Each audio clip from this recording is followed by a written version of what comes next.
Hi everyone, welcome to my YouTube channel. I hope कि आप सभी अपने गोल को लेके बिल्कुल सीरियस होगे और अगर नहीं हो तो अब से होना स्टार्ट कर दो, क्योंकि ये 20 से 30 एज जो होती है हमारी, ये बहुत क्रूशियल होती है।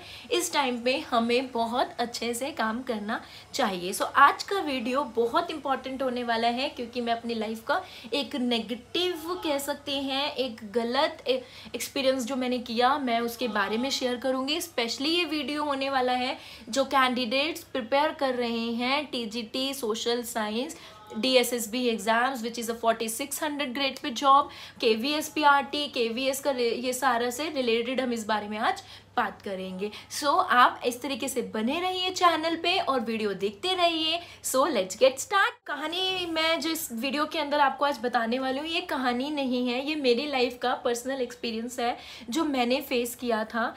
आपने तो DSSB एग्जाम्स के बारे में सुना ही होगा और आप लोग प्रिपेयर भी कर रहे होंगे। तो मैं प्रिपेयर कर रही थी एक्चुअली 2017 से CGL के लिए, SSC CGL के लिए।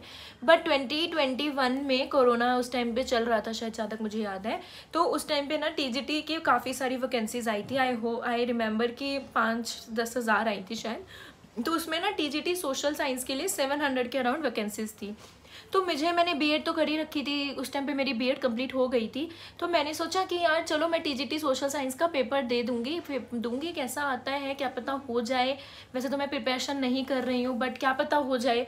तो फिर मैंने थोड़ा बहुत ना लास्ट का जो 2 मंथ्स 3 मंथ्स थे जब मैंने फॉर्म भरा, तो मैंने धीरे धीरे करके उसको पढ़ना स्टार्ट किया। एंड मुझे याद है कि जून में मैंने फॉर्म भरा था और 1 अक्टूबर को एग्जैक्टली एग्ज़ाम भी हुआ था, एग्ज़ाम हो गया था और इवेंचुअली मैंने वो एग्ज़ाम क्लियर भी कर दिया। अब आगे होता क्या है कि मैंने एग्ज़ाम क्लियर कर दिया, everything was going good. I was happy कि यार अब मैं TGT सोशल साइंस सेलेक्ट हो गई हूँ, मैं स्कूल में जाऊँगी, अब मज़ा आएगा, पढ़ाएंगे, गवर्नमेंट जॉब लग गई है, एक्सेट्रा एक्सेट्रा। बट हुआ क्या, मेरे को याद है मार्च में ना मेरा CTET का रिज़ल्ट आया था और उसी टाइम पे TGT सोशल साइंस का रिज़ल्ट आ गया था और उस टाइम एग्ज़ाम दोनों ही क्लियर हो गए थे। बट उन लोगों ने मुझे ई-डोसियर भेजने के लिए अप्रैल में आया कि आपको ई-डोसियर्स भेजने हैं, तो मैंने ई-डोसियर्स वगैरह भेज दिए, सब चीज़ें डन हो गई। उसके बाद क्या होता है, मुझे आता है एक डेफिशिएंसी मेमो में वो लोग मुझे कहते हैं कि आपका जो CTET का रिज़ल्ट आया है वो नोटिफिकेशन के बाद का है, तो जो भी नोटिफिकेशन से पहले का है आप उसको जमा कराओ। सो आई वॉज शॉक कि यार नोटिफिकेशन में आप ऐसी कोई बात ही नहीं कह रहे हो कि आपका जो भी एसेंशियल क्वालिफिकेशन है वो इस डेट से पहले का होना चाहिए, है या नहीं है। उन्होंने ये बात स्पेसिफाई ही नहीं की। जैसे मैं SSC CGL के CHSL के फॉर्म भरती हूँ तो वहाँ पे स्पेशली ये बात मेंशन्ड होती है कि आपका जो एजुकेशनल क्वालिफिकेशन है वो इस डेट से पहले का होना चाहिए। सो वहाँ पे वो चीज़ मेंशन नहीं थी, तो मैंने फॉर्म भर दिया था। मुझे लगा जब तक मेरा इसका रिजल्ट आएगा मैं तब तक सारे CTET वगैरह क्लियर कर दूँगी, क्योंकि कोरोना टाइम में पूरे 2 ईयर तक CTET का एग्ज़ाम हुआ ही नहीं था कि मैं देती उसके बाद क्लियर करती या कुछ भी ऐसा कुछ होता है ना। तो हुआ क्या कि फिर मेरा मतलब उन्होंने डेफिशिएंसी मेमो भेजा, मैंने कॉल पे बात की, मैंने लिख के दिए लेटर्स कि सर उस टाइम पे एग्ज़ाम कंडक्ट नहीं हुआ था, सो मेरा क्लियर नहीं हुआ, बट मैंने उसके बाद एग्ज़ाम क्लियर किया था, तो ये सारा।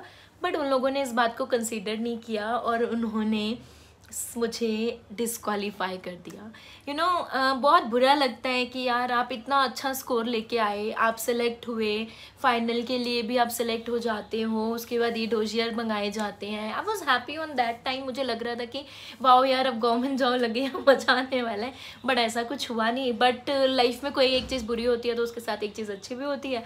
तो द सेम टाइम मेरा फिर SSC CGL क्रैक हो गया, तो मैंने उससे अपनी गवर्नमेंट जॉब दूसरी से ले ली, ज्वाइन कर ली। तो मतलब मैं ये कहना चाहती हूँ कि यार जब भी आप किसी एग्ज़ाम के लिए प्रिपरेशन कर रहे हो तो पहले उसके जो वो निकलता है ना, उसे क्या बोलते हैं, एडवर्टीज़मेंट, तो उसे ज़रूर पढ़ा करो यार, ठीक है। उसे पढ़ने के बाद पुराने थोड़ा सा रिव्यू देख लो क्या क्या कैसे रहता है, उसके बाद स्टार्ट करो, क्योंकि जब क्लियर होने के बाद आपके साथ ऐसा कुछ होगा ना तो यार बहुत बुरा लगता है, बहुत ज़्यादा बुरा लगता है। और ना चलो ठीक है, अब जो हुआ तो अच्छा ही हुआ। लेकिन अगर आप लोग चाहते हो जानना कि मैंने कैसे प्रिपरेशन करी, मैंने कैसे कैसे मतलब अपनी जर्नी को कंप्लीट किया। तो अगर आप लोग जानना चाहते हो कि मैंने फर्स्ट पार्ट में मेरे 74 मार्क्स थे, मैंने स्क्रीनशॉट साइड पे लगा भी दूंगी, अब देखना। तो मतलब मैंने कैसे पार्टी में इतना अच्छा स्कोर कर लिया। पार्ट बी में भी मैंने ठीक ठाक स्कोर किया था, but it was not good at all.